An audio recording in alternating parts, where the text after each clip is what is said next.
오늘 새벽에 예수부활 새벽 촛불 예배를 드렸습니다.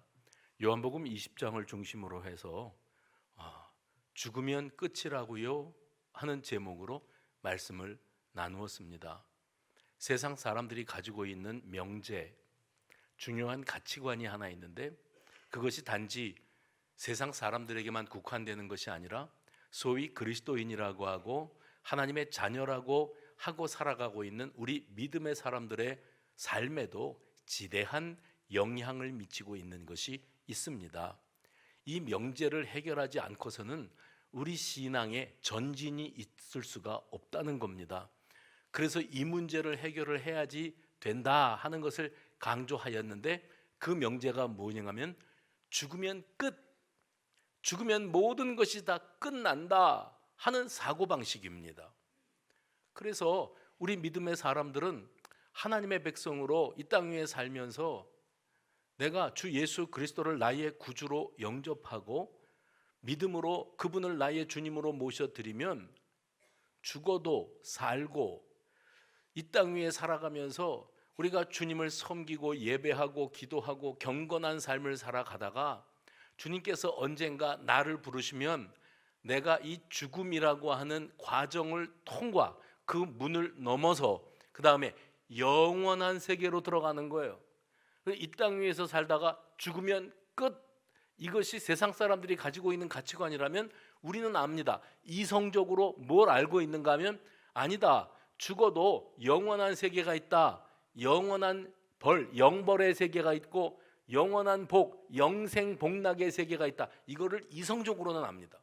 그런데 그리스도인 된 우리들이 가지고 있는 가치관 가운데 정말 뿌리 뽑히지 않는 아주 위험하기 짝이 없고 세속적이고 인본주의적인 가치관이 있다면 우리 또한 아니라고 하면서도 우리 또한 살아가는 삶의 모습을 들여다보면 이 사람은 죽은 다음에 영원한 세계가 있다는 걸 정말 알고 믿는 사람 맞는가 할 정도로 우리 믿는 사람들도 죽으면 끝, 그런 사고방식에서 한 걸음도 움직이지 않고 그 고정관념에서 세뇌되어 살아가고 있더라는 겁니다. 그래서 세상 사람들이 죽으면 끝이라고 하는 그 가치관에서 만들어 놓은 말이 뭐냐면 이 꼴 저 꼴 보기 싫어, 내가 죽어버리면 그만이지. 극단적인 상황에 당도하게 되면 사람이 본능적으로 죽음을 떠올립니다. 왜냐하면 죽음은 끝이라고 여기고 살아왔기 때문에 너무 시달리고 너무 괴롭고 더 이상 살아도 사는 의미가 없겠다 싶으면 죽음을 떠올리는 거예요. 그래서 죽음으로 말미암아 모든 것을 끝내버릴까? 나 하나 죽으면 세상의 모든 것들, 이런 것 저런 것 내가 안 보고 살 수 있게 되어지는 것인가? 선택의 여지가 없이 벼랑 끝에 몰리면 그러면 극단적인 생각들을 하는 이유가 어디 있는가? 내가 이 현실 속에서 도망가 버리고 싶은 거예요. 그 도피하고자 하는 그 의식을 가지고 있기 때문에 나 하나 죽으면 끝날 줄로 여기지요. 그것이 우리 그리스도인들에게도 지대한 영향들을 미칩니다. 소위 그리스도인이라고 하면서 내가 도피처로 죽음을 선택했다, 스스로 자기 생명을 포기했다고 하는 사람은 아직 주님을 못 만난 사람이 틀림이 없습니다. 왜요? 죽음으로 끝이 아니요, 죽음 이후에 영원한 세계가 우리 앞에 기다리고 있기 때문입니다. 그래서 세상 사람들이 만들어 놓은 이야기 중에 이런 이야기가 있어요. 죽기 전에 가봐야 할 곳, 죽기 전에 먹어봐야 할 것, 죽기 전에 해야 할 일, 죽기 전에 만나야 할 사람, 그런 말들이 나와요. 뭐냐면 내가 코에서 호흡이 들락거리고 심장이 벌렁벌렁 뛰어서 살아있을 때에 맛있는 것도 먹어보고 또 좋은 구경도 하고 만나야 될 사람을 만나고 해서 그 죽기 전에 이 한을 풀어야 내가 편안히 눈을 감는다. 왜냐하면 죽으면 아무것도 없으니까, 모든 것이 끝장나는 거니까. 이런 사고방식을 가지고 있는데 믿는다고 하는 우리들도 소위 버킷리스트 이래가면서 죽기 전에 내가 꼭 한번 가보고 싶은 것, 해보고 싶은 것, 꼭 먹어보고 싶은 것, 이딴 소리들을 우리 믿는 사람들도 서슴없이 하고 산다는 거예요. 그러므로 우리 자신이 나에게 지금 지대한 영향을 미치고 있는 고정관념, 내가 세뇌되어 있는 한 가지의 명제, 그 뭐죠? 죽으면 끝이라고 하는 이 문제를 빨리 내 속에서부터 뿌리 뽑아야 그 다음에 우리 신앙에 전진이 있다고 하는 사실을 기억하시기를 바랍니다. 성경은 우리에게 가르쳐 주기를 죽음이라고 하는 것은 잠자는 것이다, 쉬는 것이다, 이렇게 말해요. 그리고 죽음으로 말미암아 돌아갈 내 고향 하늘나라, 죽음으로 말미암아 본향으로 돌아간다. 돌아가시잖아요. 그러면 우리가 지금 여기 나그네 인생으로 와 있는데, 여기서 나그네 인생을 살다가 내 인생이 끝이 나면 그것으로 모든 것이 종료되는 게 아니고 하나님 아버지의 품, 내가 그분으로부터 왔거든요. 그래서 그분께로 돌아가는 것이, 그것이 죽음이에요. 성경이 가르치는 죽음은 잠자는 거예요. 잠잔다고 하는 것은 뭘 말하냐면, 잠자고 이제 다시 건강한 모습으로 벌떡 일어나서 또 자신에게 주어진 일상을 살아가기 위해서 자는 거예요. 잠자는 것으로 끝났다 이러고 끝나지는 않지 않습니까? 성경은 죽음을 쉰다 이렇게 말해요. 쉬는 것은 또 다른 어떤 세계로 어떤 일을 하기 위해서 쉬는 거지, 쉰다 그래서 끝났다 이런 법은 없는 거거든요. 성경이 우리에게 가르쳐주는 죽음은 영원으로 들어서는 관문입니다. 그래서 이 땅 위에 우리가 100년도 다 살지 못하는 인생을 살다가 죽음이라고 하는 현실을 딱 맞닥뜨리게 되었을 때, 아이고 나는 죽으면 안 되는데, 죽기 싫은데, 죽음이 두려운데, 죽으면 끝나는 건데, 이런 마음을 품고 있다면 아직 여러분은 예수님의 부활을 믿지 못하고 사는 사람이 맞아요. 오늘 2024년도 이 부활주의를 맞이해서 죽으면 끝이라는 고정관념을 완전히 뿌리 뽑고 우리가 이 땅 위에서 살다가 하나님 앞으로 가게 되는데, 예전에는 선택지가 없었어요. 죽음 이후에 우리 앞에 놓여 있는 것은 영벌이었습니다. 영벌, 영원히 벌 받는 거예요. 지옥 불구덩이 속에 들어가서. 그랬는데 우리 주 예수님께서 우리들을 대신해서 이 땅 위에 오셔서 우리의 모든 죄악을 홀로 짊어지시고 대속의 십자가 죽음을 죽으시고 사흘 만에 부활하셨습니다. 부활하신 주님을 나의 구주로 영접하고 믿음으로 모셔드린 사람은 영벌밖에는 선택지가 없었더랬는데 영생이라고 하는 새로운 선택지를 선물 받은 거예요. 그래서 우리 모두는 죽어도 영원한 생명을 누리고 하나님 나라, 내 아버지 품 안 하늘나라의 당도에서 영생복락을 누리게 되어지는 줄로 믿으시기를 바랍니다. 사람들이 가지고 있는 고정관념 중에서 잘못된 거 하나가 뭐냐면, 우리 문화에서 결혼 준비를 한다고 하는 것은 어떤 준비인가 하면 내가 누군가의 남편이 될 준비, 누군가의 아내로 살아갈 준비입니다. 누군가의 엄마 아빠로서의 노릇을 잘할 준비가 되어 있는가? 결혼 준비. 누군가의 사위로 살고 누군가의 며느리로 살아갈 준비, 각오가 되어 있는가? 이런 관계 아니겠습니까? 그런데 부부라는 게 무엇인가? 결혼 생활이라는 게 무엇인가? 이런 생각을 하는 게 결혼 준비인데, 우리 문화에서 기껏 결혼 준비는 예식장 잡으러 돌아다니는 거, 예복 빌리러 다니는 거, 결혼 사진 찍으러 다니는 거, 이 신혼여행을 어디로 갈까? 또 청첩장은 누구에게까지 뿌릴까? 이런 생각을 하고 살아가는 것을 결혼 준비인 줄로 알아요. 그거는 결혼식 준비지 결혼 준비가 아닌 거예요. 마찬가지로 죽음 준비라는 게 있습니다. 우리 문화에서 죽음 준비 그러면은 뭘 준비하는 건 줄로 생각을 하는가 하면, 죽음 준비 그러면 묘자리 준비하고 영정 사진 찍고 그다음에 재산 분배하고 그리고 상복, 내가 죽을 때 입을 베옷 챙겨 놓는 게 그게 죽음 준비인 줄로 알아요. 그런데 정말 우리가 놓치는 것이 있습니다. 그런 것들은 죽는 당사자가 준비하는 게 아니고 내가 죽은 이후에 내가 남겨두고 가는 가족들이 할 준비고, 정작 당사자는 죽음 준비를 어떻게 해야 되는가? 내가 죽음 이후에 어디로 갈 것인가? 짧은 인생을 살았는데 정말 잘 못 살았잖아요. 이 잘못 산 인생인데 내가 죽음 이후에 영벌로 가게 생겼는데, 이 땅 위에 남은 시간 동안에 예수님을 온전히 내 중심에 모셔드리고 그분을 나의 구주로 섬기고 그리고 그분을 예배하고 그분을 찬양하고 그분의 말씀을 묵상하고 아름다운 성도의 교제를 나누고 교회의 일원이 되어 살아가는 게 그게 아름다운 죽음 준비인 겁니다. 바로 이런 죽음 준비를 해야 되는데 엉뚱한 데 관심을 가지고 사는 거예요. 그리고 천년만년 살 것처럼 이 땅 위에서 승부를 보자. 죽으면 끝이니까 돈도 벌어보고 성공도 해보고 출세도 해보고 자랑거리도 쌓아보고 그래서 세상 사람들에게 떵떵거리고 성공했네 잘 사네 그런 소리 듣고 살아가는 것이야말로 진정한 성공인 줄로 잘 살다 가는 것인 줄로 착각하고 사는 거예요. 이 땅 위에서 100년을 못 채우는 인생 속에서 누구는 얼마나 부자가 되고 누구는 얼마나 가난하고 누구는 얼마나 성공하고 누구는 얼마나 그보다 못하겠습니까? 하나님 보시기에는 다 제가 다 그러면 여러분이 거기서 거기입니다 이러세요. 하나님 보시기에는 다 거기서 거기예요. 정말 중요한 것은 죽음이 준비되어 있는가?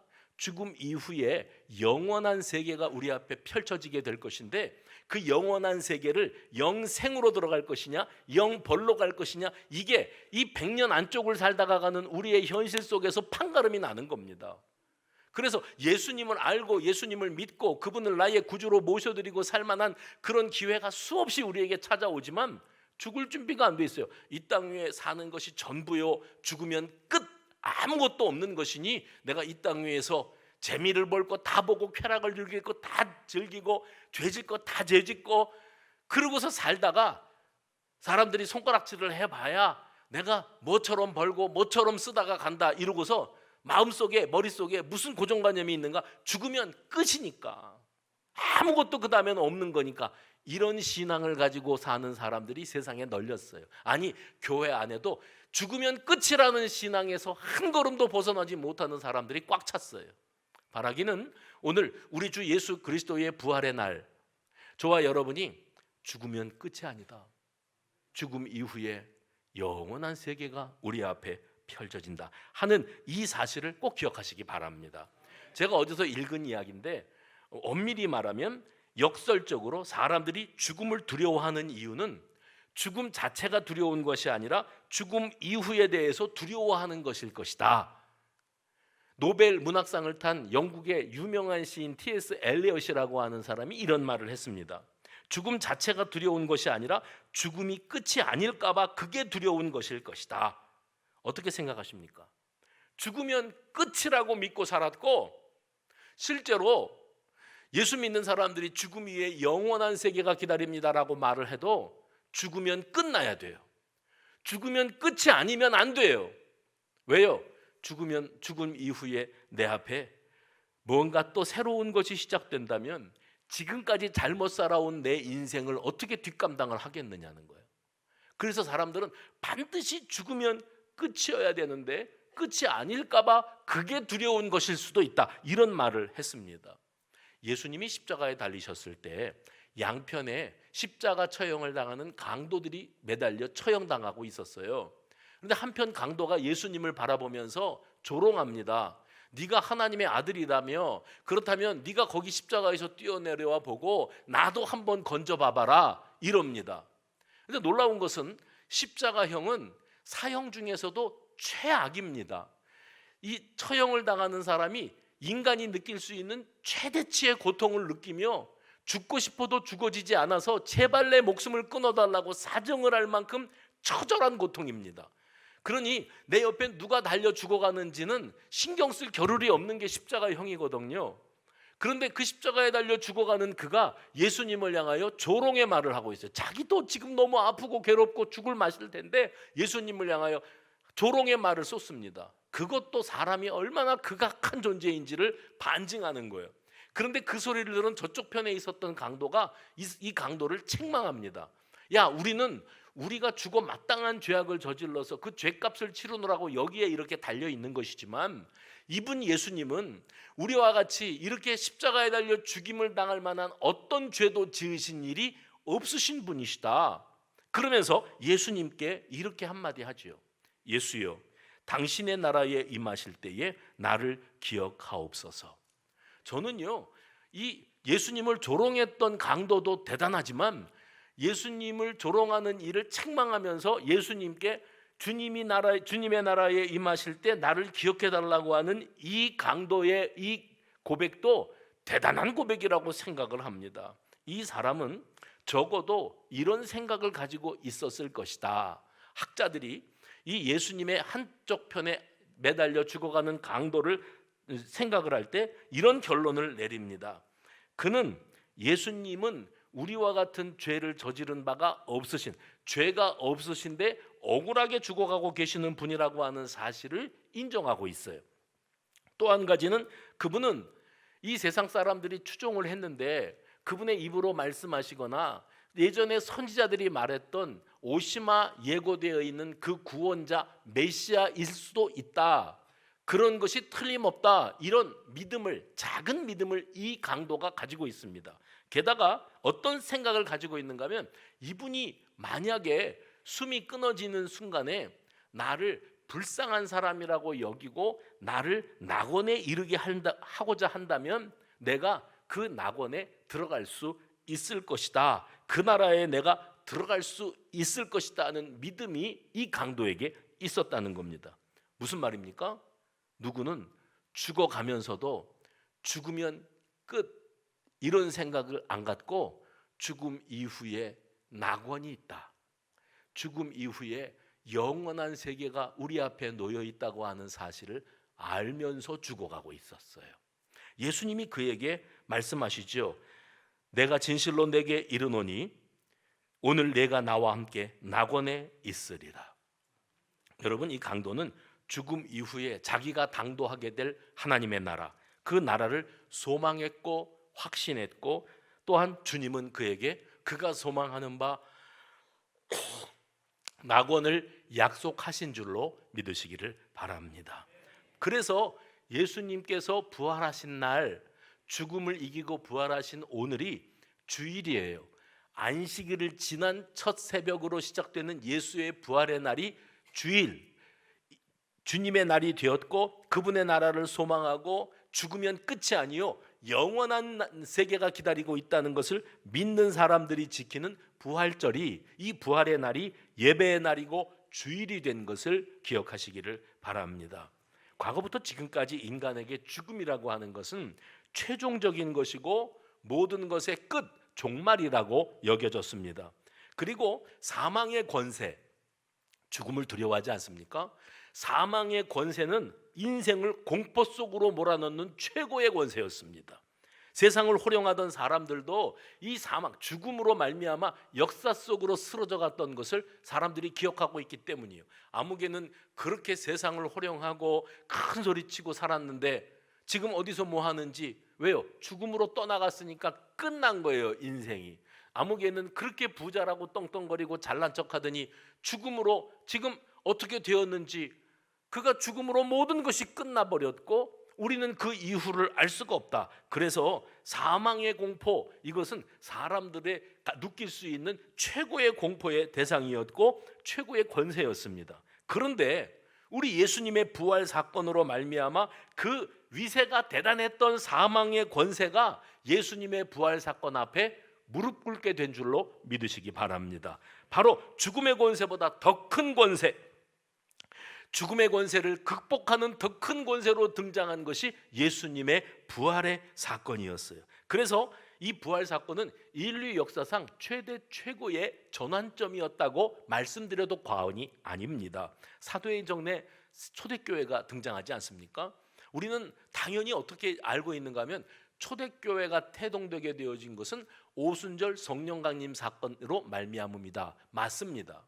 오순절 성령 강림 사건으로 말미암아 초대교회가 태어나게 되었어요. 그런데 더 궁극적으로 오순절 성령 강림 사건 직전에 뭐가 있었는가 하면 예수님의 부활 사건이 있었습니다. 부활하신 예수님을 만난 제자들이 한 곳에 모여서 기도하기를 힘쓰다가 오순절 성령 강림의 사건이 나타나지 않았습니까? 그러므로 초대교회가 선포했던 복음은 오순절 성령 강림으로 말미암은 성령 충만함에서 비롯됐고, 또한 그 생생하게 모든 사람들이 간증하고 체험한 예수님의 부활 사건, 부활하신 예수님을 만난 사람들에 의해서 복음이 땅끝까지 전파되어지는 이런 일련의 과정들을 통해서 초대교회가 이 어두운 세계의 등대와 같은 역할로 자리매김 되어지게 되었다는 겁니다. 그래서 쉽게 표현하면 그겁니다. 그동안에는 눈칫밥 먹고 살고 무서워서 제자들이 예수님 체포되고 십자가에 처형될 때에 걸음 하나 살려라 다 뿔뿔이 흩어졌습니다. 배신자들. 그 베드로 하나만 예수님 어떻게 되시는가 궁금해서 제사장의 뜰 안에까지 들어갔었는데 예수님이 예고하셨던 것처럼 닭이 울기 전에 3번이나 나 예수 모른다고, 나 예수 모른다고, 생사람 잡지 말라고. 왜 그랬어요? 죽는 게 무서워서 그랬습니다. 내가 체포되어서 예수님처럼 고초를 당하고 예수님처럼 십자가에 못 박혀 죽을까 봐 그랬습니다. 그게 인간인 겁니다. 죽으면 끝이니까 살아야지, 일단 사람이 살고 봐야지, 이런 마음을 가지고 있었기에 그들은 죽음의 권세에 눌려 살았어요. 죽을까 봐 무서워서 그러고 살았어요. 그런데 초대교회 예수님의 부활을 생생하게 목격한 사람들이 기도하다가 성령의 강한 임재를 체험하고 성령 충만한 삶을 살게 되어지므로 저들의 인생은 이제 완전히 달라지게 되어지는 겁니다. 초대교회는 부활의 능력과 성령 강림 사건으로 태동되었다, 이렇게 말씀드릴 수가 있습니다. 그래, 저들이 한 곳에 숨어서 숨죽이고 있었을 때 부활하신 예수님이 찾아오셨었거든요. 그리고 부활하신 예수님이 제자들에게 어떤 행위를 하셨어요. 그게 뭐냐면 숨을 불어넣으셨어요. 그러면서 예수님이 그 제자들에게 하신 말씀이 뭐냐면 성령을 받으라. 해봅시다. 성령을 받으라. 성령을 받으라 하셨고, 실제 그들이 오순절 성령의 충만함을 체험하게 됨으로 말미암아 초대교회가 태동되게 되었던 겁니다. 저는 이 장면을 묵상하면서 태초에 여호와 하나님께서 흙을 빚어서 사람을 만들지 않습니까? 근데 그 사람을 흙으로 만들 때 하나님 형상대로 만들었대요. 가만히 생각해 보면 그때까지만 해도 하나님의 형상대로 만들어 놓으신 흙덩어리 작품이에요. 질그릇과 같습니다. 그런데 하나님이 그 코에다, 그 진흙덩어리의 코에다가 생기를 불어넣으셨다. 하나님의 숨결이 들어갔더니 그 흙덩어리가 생명이 되었다. 살아있는 영적 존재가 되었다. 그게 인간입니다. 그래서 인간은 흙으로, 영혼으로, 하나님의 기운으로 이렇게 만들어졌기 때문에 흙에서 온 육신은 죽으면 흙으로 가고, 하나님이 불어넣으신 기운은 죽으면 하나님께로 돌아가는 게 성경적인 이치인 겁니다. 그러면 흙덩어리에 불과했다가 진정한 산자 해봅시다. 산자, 살아있는 자가 되기 위해서 반드시 필요했던 게 뭐냐면 하나님의 숨결, 하나님의 영이었어요. 그렇게 되어짐으로 죽은 자와 살아있으나 죽은 자와 다를 바가 없었던 아무개가 부활하신 영, 성령의 임재를 통하여 비로소 산자가 되었다. 그겁니다. 당시 세계 권력의 정점에는 로마 제국이 있었습니다. 로마 제국의 중심에는 로마 황제가 있었습니다. 로마 황제가 어느 정도의 위치였는가 하면 신적인 존재예요. 그가 말하는 것이 법이고, 그가 말 한마디를 통해서 사람을 사자밥이 되게도 하고, 사람을 기둥에 묶어놓고 불살라서 그 사람이 타는 불빛으로 로마 시내가 밝혀지는 그런 처참한 일을 저질렀던 사람들이 로마 황제였습니다. 그런데 그 누구도 막강한 로마 황제의 권세 앞에 대들 수 있는 사람이 아무도 없었어요. 속수무책으로 당할 수밖에 없었는데 어디서 이상한 공동체가 등장합니다. 그들은 죽음을 두려워하지 않는 집단이었습니다. 소위 그리스도인이라 하는 집단이 등장을 했는데, 그들에게 너희들 그렇게 하면은 다 죽여 없애겠다 하는 이 죽음의 위협이 먹혀들지를 않는 공동체. 지금까지는 로마 황제가 공포 정치를 통해서 온 세상을 통치하고 다스렸는데, 어디서 등장한 이 그리스도인 공동체, 교회 공동체라고 하는 사람들이 그렇게 협박을 하고 공포 분위기로 몰아가도 전혀 죽음을 개의치 아니하고, 그렇게 해서 실제로 사자굴에도 던져지고 사자밥이 되어서 갈기갈기 찢겨 죽어가기도 하고, 예수를 믿고 복음을 전한다는 이유로 기둥에 매어 달려서 활활 불살라 불태워 죽어가면 비명을 지르고 오열을 하고 난리법석을 치면서도 절대 예수 부인하지 않는 거예요. 그 이유가 어디에 있는가? 세상이 감당할 수 없는 그들의 삶의 근원에 예수 부활의 신앙이 생생하게 자리 잡고 있었기 때문인 줄로 믿으시기를 바랍니다. 오늘날 교회 공동체가 주님과 교제하는 공동체라 이런 말들을 흔히 써요. 그러면 주님과 교제한다는 건 뭘까? 한번 생각을 해보실 필요가 있습니다. 주님과 교제한다는 것은 죽었다가 다시 사신 예수님, 부활하신 예수님과 교제한다는 것이고, 그리고 그 부활하신 주님의 영이, 성령이 내 속에 거하셔서 그 예수님의 영의 다스림 속에서 살아가는 사람, 그 사람을 주님과 교제하는 사람이라 그렇게 말할 수 있는 겁니다. 여러분이 일상을 살아가면서 혼자 살아가고 있는 게 아니에요. 내가 말할 사람도 없고 말이 통하는 사람도 없고 내가 속으로만 끙끙 앓고 하염없는 눈물과 탄식을 하고 살아간다 할지라도 여러분 염려하지 마시기 바랍니다. 그 외로운 당신에게 부활하신 예수님이 거기 같이 계세요. 주님이 나와 동행하는 삶을 살아가는 사람이 진정한 그리스도인인 줄로 믿으시기를 바랍니다. 그래서 우리가 예배 자리에도 모이고 이제 올라가서 식탁 교제도 하고 소그룹 모임도 갖고 전도팀도 모이고 주일학교 학생들도 가르치고 성가대도 연습하고 여러 가지 이 모임들이 있을 때 그냥 우리끼리 모인 것이 아니고 지금 이 자리에는 그 소그룹이 모인 자리, 그 신방받는 자리, 그 봉사하는 자리에 살아계신 주님, 부활하신 예수님의 영이 함께하고 계심을 믿으시기를 바랍니다. 저 어려서 꿈이 뭐였냐면 버스 운전기사였어요. 그런 사람들이 많다 그러더라고요. 까까머리 중학생 까만 교복 입고 순사 모자 같은 거 뒤집어 쓰고 학교를 가는데 초등학교는 코앞에 있었는데 중학교는 30분을 버스 타고 가야 서대문 로타리까지 가야 했어요. 근데 이 버스를 올라타면 종점에서 타거든요. 그런데 벌써 버스가 가기 전에 학생들이 꽉 찼어요. 뒤늦게 뛰어 올라가 가지고 회수권을 집어넣고 그 다음에 뒤로 안 갑니다. 어차피 앉을 자리가 없어요. 그래서 어디에 서 있냐면 운전기사 바로 뒤에 기둥을 꽉 붙잡고 섭니다. 그러면 운전기사 아저씨가 너 여기 앉아 그래요. 어디냐면 엔진룸. 옛날 버스는 그 엔진룸이 기사 옆에 뿔룩 튀어나와 있었어요. 근데 거기 앉으라 그래서 앉으니까 엉덩이가 따뜻하니 참 좋더라고요. 지금 제 말을 알아듣는 분들은 이미 가는 세대입니다. 못 알아듣는 분들이 MZ세대인 겁니다. 이제 이거를 알아듣는 분들은 이제 실감이 나실 거예요. 제가 그때 버스가 가는데 거기 앉아가지고 기사가 그 버스가 오토가 아니잖아요. 기아로 작동하는 버스인데 그 운전기사가 기아를 변속하면서 자동차를 운전해서 나가는 걸 보면 대단한 것 같아 보이는 거예요. 그래서 나는 앞으로 버스 기사가 돼야겠다 이러고 있었는데 버스를 갈 때 타도 올 때 타도 버스 운전기사 앞에 달랑달랑 흔들리는 그림이 하나 있었어요. 그 그림은 어린 사무엘의 모습이었습니다. 누군가는 예쁜 소녀가 두 손을 모으고 기도하는 거라고 그랬는데 어린 사무엘 이 정도 시간 되면 방송실에서 정신을 바짝 차리고 있다가 이걸 띄워야 되는 건데 넋을 놓고 앉아있다가 타이밍을 놓치는 겁니다. 이 그림을 바라보면 어린 사무엘인데 그림이 중요한 게 아니라 그 밑에 뭐라고 우리 옛날 사람들은 다 알지요. 거기에 뭐라고 썼냐면 오늘도 그렇죠. 여러분은 나이가 드신 분들이 맞아. 옛날 사람들. 오늘 요새 애들이 저거 오늘도 무사히가 뭔지를 압니까? 그게 있었어요. 그러면 운전하면서 사고 나지 않고 안전 운행하기를 바라는 기도하는 마음으로 어린 사무엘이 기도하는 모습을 거기다가 걸어놓은 거예요. 그 유행이 지나갔어요. 그 유행이 지난 다음에 어떤 스토리가 등장을 하는가 하면 어떤 사진, 그러니까 성경 얘기하면 딴청하다가 이런 얘기하면 집중력이 너무 좋아. 우리 교회는 이게 특징이에요.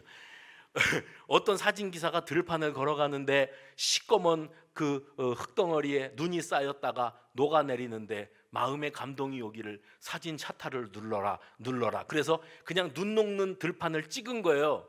또 이 정도 얘기하면 또 뭔가를 띄워줘 그래요. 이거예요. 그래가지고 이걸 딱 찍어놓고 인화를 하면서 보니까 예수님이 나타났다네.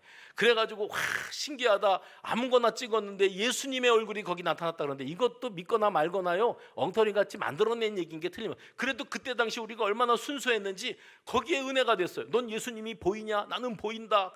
얼마나 은혜가 되는지 몰라. 그랬었거든요. 근데 그림은 하나도 안 중요해요. 그 그림 밑에는 거의 동일하게 이런 글자가 써 있었습니다.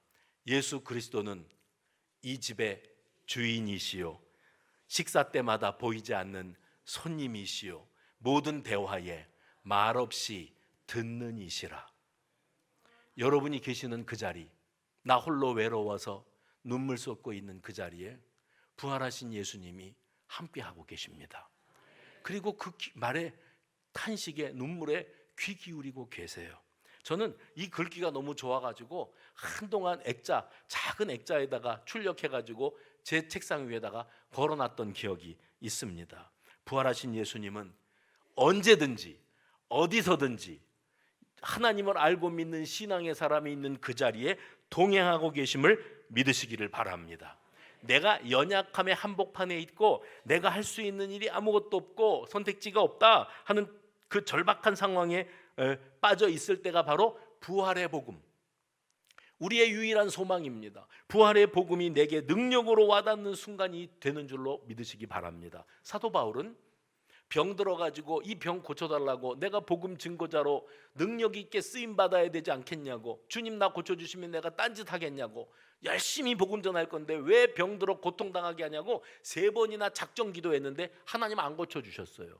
그리고 말씀하시기를 내 은혜가 내게 족하다 그러면서 내 은혜는 네가 연약할 때 너를 찾아가, 내 은혜는 네가 연약하고 아무것도 할 수 없는 무능한 지경에 빠져 있을 때 너와 함께해. 그래서 내 능력이 내게 임할 거야. 그래서 네가 네 힘으로 사는 게 아니라 가장 미력하고 연약한 내가 부활하신 예수님의 능력으로 이 일들을 감당할 수 있게 되었다. 이게 사도 바울의 고백입니다. 내가 약할 때가 가장 강함이었습니다. 오늘 이 고백은 저와 여러분의 고백이 되기를 간절히 원합니다. 여러분, 바울의 인생은 다메섹 이전과 이후로 나뉘지 않습니까? 다메섹 이전에 바울은 사울이었더랬는데 그는 자기가 알고 있는 성경 지식, 바리새인 중에 바리새인이었다고 그러지요. 자기가 알고 있는 성경 지식, 구약입니다. 이 성경 지식을 내세워 자랑하며 자부심을 가지고 있었는데 어디서 예수 무리가 등장한 거예요. 예수 도당이 나타나가지고 마치 율법을 멸시하고 하나님을 욕되게 하는 그런 짓들을 하고 있는 것 같아요. 그래서 자기가 젊음을 바치고 청춘을 바치고 시간과 물질을 들여가면서 예수 믿는 것들을 잡아서 가두는 일이 자기에게 주어진 지상 과업인 줄로 알고 그렇게 살았던 사람입니다. 언제까지요? 다메섹 도상에 이르기까지. 근데 찬란한 빛 가운데서 예수님께서 그를 찾아오시지요. 부활하신 예수님께서 그를 찾아오시고 그에게 음성을 들려주시는데 사울아 사울아 네가 어찌하여 나를 핍박하느냐. 그 음성 듣고 완전히 녹아지고 그의 인생이 바꾸어지게 됩니다. 실제로 사도 바울이 서신서들을 많이 썼는데 그가 누군가에게 보낸 이 편지글들을 보면 자기 인생의 간증을 참 자주 했습니다. 근데 사도 바울의 인생의 간증 가운데 여러분, 제가 오늘날 죽음, 순교를 두려워하지 아니하고 이렇게 살아갈 수 있는 것은 그것은 부활하신 예수님의 능력과 은혜를 내가 힘입었기 때문이에요. 예수 부활의 복음을 내가 확실히 붙잡고 있는 것입니다. 이렇게 그는 고백을 하고 있습니다. 여러분 그거 아십니까? 저나 여러분이나 시한부 인생이라는 사실을 말입니다. 어떤 때는 이런 생각이 들 때도 있어요. 의사 선생님이 3개월 남았습니다, 6개월 남았습니다 하는 소리를 듣고 사는 사람은 인생을 마무리할 준비라도 할 시간이 되지요. 우리는 한 달도 남지 않았는데 그걸 몰라. 그래서 천년 만년 살 것처럼 살다가 갑자기 떠나가게 되어지는 그런 일들을 얼마나 자주 경험합니까? 우리는 죽음의 공포와 그리고 위협 앞에 우리 자신이 얼마나 나약한 존재인지를 부인할 수가 없습니다. 생물학적으로는 살아있으나, 잘 들으세요, 살아있으나 죽음의 사망의 권세의 지배하에 시한부 인생으로 살아가고 있던 그런 인생이었는데 이제 예수 부활의 능력을 생생하게 나의 것으로 삼고 그 부활을 믿고 경험하는 삶으로 바뀌면서 죽으면 끝인 줄로 알았던 내가, 죽으면 끝인 줄로 알았던 우리가 죽음 이후에 내가 들어갈 영원한 나라, 하나님의 나라를 바라보고 하나님과 동행하는 삶을 살아갈 수 있게 된 겁니다. 그래서 사도 바울이 고린도전서 15장에서 이런 말을 했습니다. 사망아 너의 승리가 어디 있느냐? 사망아 내가 쏘는 것이 어디 있느냐? 사망이 쏘는 것은 죄요 죄의 권능은 율법이라. 우리 주 예수 그리스도로 말미암아 우리에게 승리를 주시는 하나님께 감사하노니. 무슨 말입니까? 사망아, 죽음아, 죽음의 공포야. 죽으면 어떡하지? 죽으면 어떡하지? 죽으면 끝나야 되는데, 죽으면 끝이지 뭐. 죽으면 끝나야 되는데 끝이 아니면 어떡하지? 내가 엉망진창으로 살았는데 죽음으로써 모든 게 끝나면은 깔끔하게 했는데 죽음 이후에 영벌, 이게 기다리고 있다 그러면 나는 어떻게 하면 좋지? 이게 사실은 죽음의 공포의 실상이었는지도 모릅니다. 그런데 내가 그동안 사망의 죽음의 공포가 네가 나를 두려움의 늪으로 몰아갔지만 나는 이제 예수 부활의 능력으로 더 이상 너의 종살이를 하지 않게 되었다. 지금 그 선언을 하고 있는 겁니다. 예수 부활로 말미암아 나는 완전하고도 최종적인 승리를 확보하였다. 이것을 사도 바울이 고백하는 겁니다. 코로나19를 겪으면서 우리는 준비되지 못했던 이별을 많이 경험했습니다. 그리고 깨닫게 되었습니다. 우리가 얼마나 연약한 존재인지, 죽음, 사망은 얼마나 우리 곁에 가까이 와 있는지. 돈이 있어도 소용이 없고, 권력이 있어도, 머리가 좋아도, 성공했다 소리 들어도 다 속수무책, 바이러스 앞에서 다 무너져 갔습니다. 시대가 바뀌고 과학 문명이 발달하고 인공지능이 세계를 지배하고 의술이 발달을 한다고 해도 인간이 이 죽음의 공포에서 벗어날 수 있는 유일한 백신이 하나 있다면 그것이 바로 예수 부활의 복음인 줄로 믿으시기 바랍니다. 해봅시다. 예수 부활, 복음 백신. 다시 한번요. 예수 부활, 복음 백신. 이 백신은 죽음을 이기고 승리하신 예수 그리스도와 함께 살아가는 백신이에요. 저와 여러분이 이 백신을 가지고 살기 때문에 늘 예배와 말씀과 기도와 성령 충만함과 성도의 교제와 소그룹 모임과 그리고 경건한 삶을 통해서 더욱더 강력한 부활의 백신 무장되어지는 줄로 믿으시기를 바랍니다.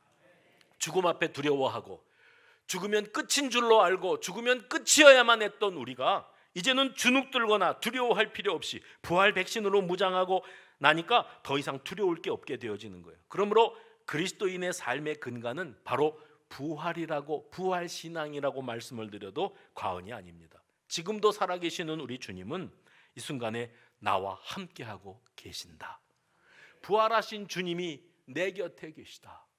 살아계신 주, 나의 참된 소망, 걱정 근심 전혀 없네.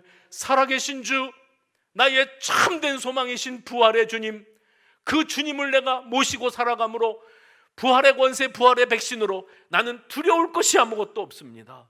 이 고백으로 살아가는 우리 모든 수송가족들이 되시기를 바랍니다.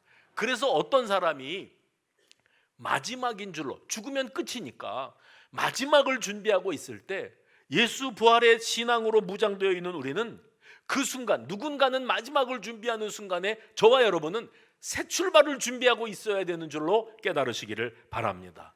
이걸 깨닫는 게 인생의 대전환이고 변혁인 거예요. 그래서 이 사실을 깨달은 사도 바울이 고린도후서 4장 19절에서 선언합니다. 그러므로 해봅시다. 시작.